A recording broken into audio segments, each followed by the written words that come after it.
তুমি কি বিশ্বাস করবে, একজন গরিব ছেলে যে ছোটবেলায় পত্রিকা বিক্রি করত, সে একদিন পুরো দেশের রাষ্ট্রপতি হবে?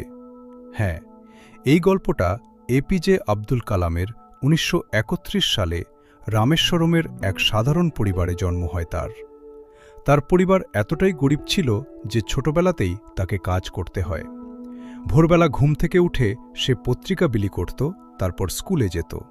অনেক সময় না খেয়েই দিন কাটাতে হতো। কিন্তু একটা জিনিস কখনো বদলায়নি, তার স্বপ্ন। সে বিশ্বাস করত, একদিন আমি বড় কিছু করব। সময় যায়, কঠোর পরিশ্রম আর পড়াশোনার মাধ্যমে সে এগিয়ে যেতে থাকে। ধীরে ধীরে সে হয়ে ওঠে একজন বিজ্ঞানী। সে কাজ করে ইসরো এবং ডিআরডিওতে।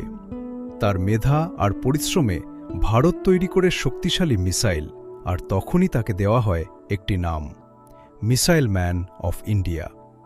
কিন্তু তার যাত্রা এখানেই থামেনি। ২০০২ সালে সে হয়ে যায় ভারতের রাষ্ট্রপতি। ভাবতে পারো, একজন পত্রিকা বিক্রেতা দেশের সবচেয়ে বড় পদে পৌঁছে যায়।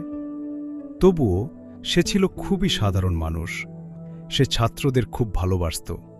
সে সবসময় বলতো, স্বপ্ন সেটা নয় যা তুমি ঘুমিয়ে দেখো, স্বপ্ন সেটা যা তোমাকে ঘুমাতে দেয় না। ২০১৫ সালে ছাত্রদের সামনে বক্তৃতা দিতে গিয়েই সেই পৃথিবীকে বিদায় জানায়। জীবনে গরিব হওয়া সমস্যা না, স্বপ্ন ছোট হওয়াটাই আসল সমস্যা।